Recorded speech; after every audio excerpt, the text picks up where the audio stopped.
Hello, everyone, and welcome to my podcast, Stacy Personally Speaking, where my thoughts become known. This is Season 1, Episode 157 of the Journey 365 series. Today's episode is about no video, boom fist, and rain like wow. I was awoken quite early this morning, and by early I mean around 6 o'clock. I felt good, rested, and a bit expectant for the day to come. It had been quite a cool morning while I was sleeping, and I had to bundle up under the sheets. I got up and had my devotions and continued to glean wisdom from the book of Ecclesiastes, which says in chapter 7, verse 8, "Better is the end of a thing than the beginning thereof, and the patient in spirit is better than the proud in spirit." God knows I am hardly patient enough to see the end of anything. And yet, the truth of it is something that I have been slowly embracing more and more each day. After my devotions, I stayed in the same spot, wondering what to do. It was Saturday, around 7:30, and so I tuned into Beyond the Headlines on Radio Jamaica, as it was Friday evening there. This radio program is not usually held on the weekend in Jamaica. I wanted to stretch or do some kind of exercise, but was dealing with some brain fog that prohibited me.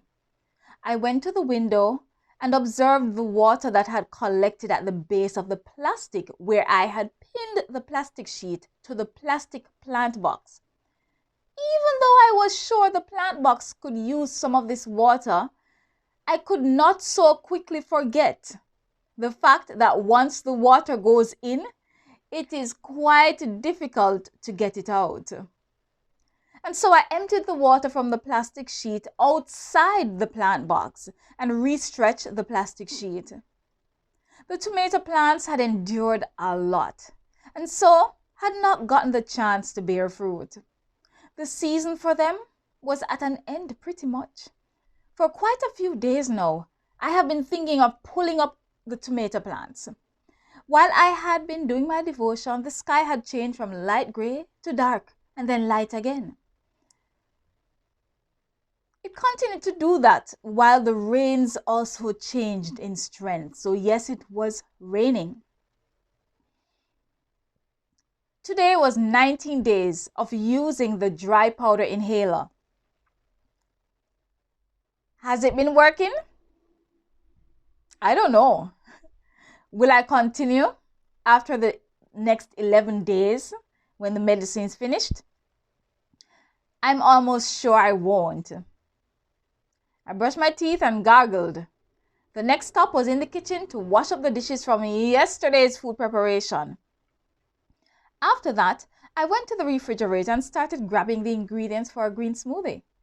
I had also put the kettle on the fire to get some hot water. While taking out the ingredients, I realized I had a half smoothie in the fridge door. I decided to have that instead, along with some natto beans. You could say breakfast was on the small side, but that was okay.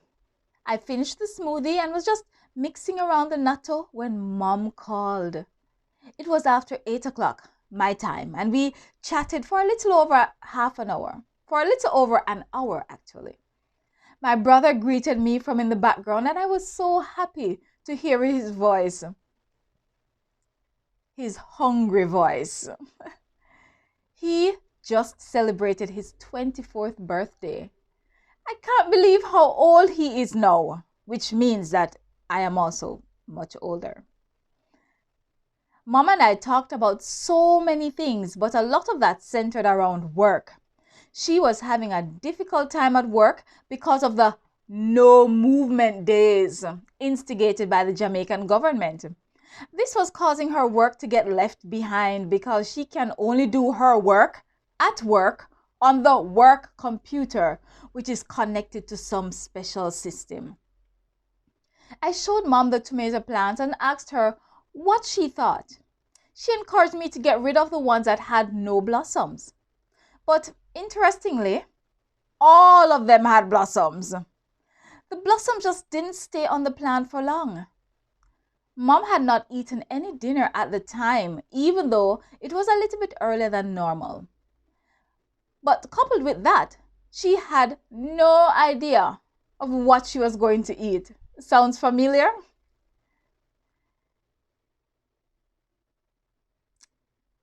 Because of the 6 o'clock curfew that is also going on in Jamaica, it made it difficult for them to get food, especially at restaurants after 6 o'clock in the evening. My brother had worked until 6 p.m. Even though he's working from home, he still couldn't leave. So he also needed to find dinner. At first, he went down to the supermarket to try and get some Chinese food. But that restaurant was closed. Apparently, on his way back, he passed by the jerk chicken man and made an order. I got all this information only after my brother got back home. I had continued talking with Mom until her dinner arrived. My mouth watered for real jerk chicken. I bid Mom and my brother farewell, said I love you, and set about preparing for my online lesson.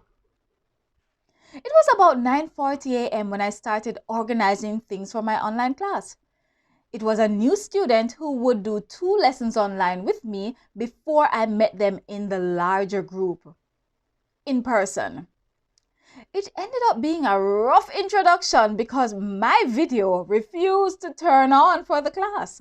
I think this might have been caused by the fact that when I turned Zoom on, I had a YouTube video playing in the background.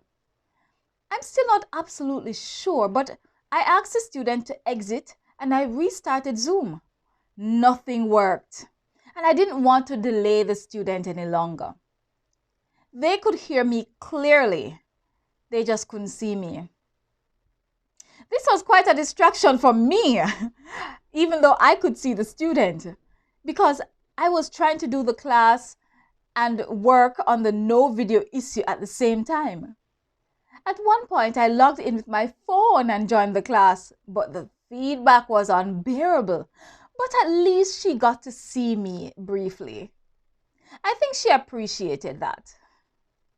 Earlier, I had sent 2 pictures in the chat after she had tried to guess what country I was from. It was the usual line of guessing. The UK? No. The US? Nope. Canada? No. Australia? And that was then followed by hints from me, like Caribbean and fast runners, as I referenced the recently concluded Olympics. It's a great way to get students thinking in English and have some fun with it. The class went really well, I think, even though the student couldn't see me. I didn't do anything differently and had to often remind myself that the student couldn't actually see me. I could tell they were quite relaxed, and this was the most important thing. After the class ended, I went to the window to look at what was going on. The sun peeked out its face for a few minutes just around 12:30. With how dark the sky had been since morning, it was a welcome surprise. I scrutinized the tomato plants, and then I cut and pulled some of them. I also pulled up the last 2 sweet pepper plants I'd had in the flower pot. The season was gone, and with what little warmth that remained, I wanted to prepare for some herbs. Definitely better to stick to the herbs. Not those herbs. With 3 tomato plants gone, I felt I was freeing the basil and giving it a chance to push on a little more.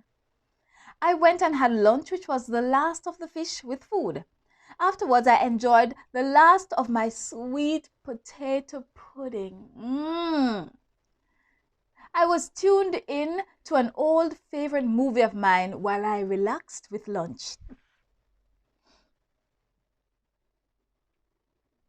I decided I would peel and dice the avocados and put them in the freezer. I also decided I would try the dessert once more using half an avocado and filling the middle with honey. I did 4 out of the 5 avocados, leaving one behind because it felt a little bit firmer. I was happy to have gotten this done, but my mind went to the street ministry. The rain continued to fall on and off throughout the day. The humidity had been over 80% and sometimes 90% since yesterday when I'd taken note of it. It remained high today also, but I was not having any difficulty breathing. I had decided to go to the homeless street ministry despite the inclement weather. I hurriedly showered and headed out a few minutes after 3 o'clock. Since I was leaving later than normal, I decided to take the train for 34 minutes, totaling 300 yen, instead of the bus for 54 minutes at 210 yen. I had always taken the bus to the homeless street ministry, but I must admit, the idea of traveling for a much shorter time was quite appealing. In my hurry to leave out, I'd forgotten to bring a rag. It was so funny that I thought about all the old rags, full of old memories that I had brought to Japan with me in their tattered state. Yes. I thought it would be a good time to replace them, but I told myself, nope.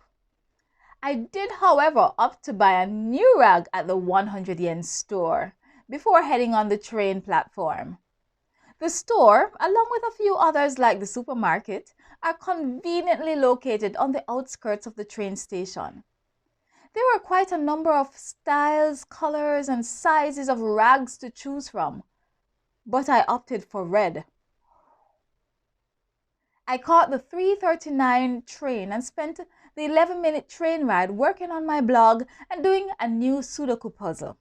I must admit that the blog takes a lot of my time. I arrived at the street ministry location a couple of minutes before 4 o'clock, but it was clear to me once I arrived that they had begun much earlier. This had been done, I'm sure, because of the anticipated rains. I was able to catch some part of the message, prayer, and the blessing of the meal to be served. By this time, the rain had started, a light drizzle, and so I opened my umbrella. I made my way to the things that were on the floor to help with distributing bottled water. Everyone was moving pretty quickly because of the increased intensity of the rain, but the heavy downpour came after everyone had been served. Wow! I was introduced to a couple new homeless persons. One proceeded to shake my hand, and the other went on to boom off my fist. And even then, that was not the heaviest of the downpour, as I soon found out a few minutes later. I was offered a ride, which was quite timely, thank God. The rain continued to increase as we made our way to my apartment. I got back home on the dot of 5 o'clock. I was so grateful for the car ride that spared me from rain like wow. I couldn't believe how much rain had fallen. It was a good thing that I had decided to cover the tomato plants and by extension the plant box before heading out. When I checked it in the evening, the amount of water collected was unbelievable. I didn't know what I was going to have for dinner. What's new? This happens to me almost every Saturday, especially when I go for the street ministry. I had no clue what to prepare, and with the rain going on outside, as it was, I knew going to the supermarket was not an option. And so I decided to use the last avocado, which I had left earlier that day, to make guacamole. I can never tire of having guacamole. Before doing that, however, I had retrieved the plate of avocados from the freezer and pried them off into a Ziploc bag, breaking the tip of a plastic chopstick. I had been saving the avocado seeds to make fresh avocado powder. The seed is said to contain a lot of nutrients, so I try to use them from time to time in my smoothies. I decided I would use the new food processor I had bought because I wanted to see what else it was capable of doing. I realized that I had bought one that was way too big for a single person. But anyway, I cut all the seeds in 4 at first, after stripping them, and proceeded to use the new equipment. It didn't go too bad at all. There's still a little glitch with the food processor, but it doesn't interfere too much with the operation.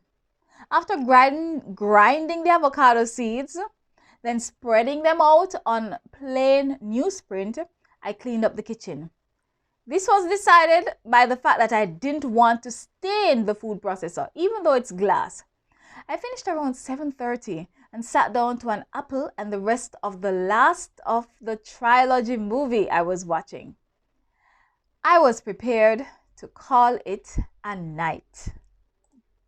Thank you for joining with me on today's entry.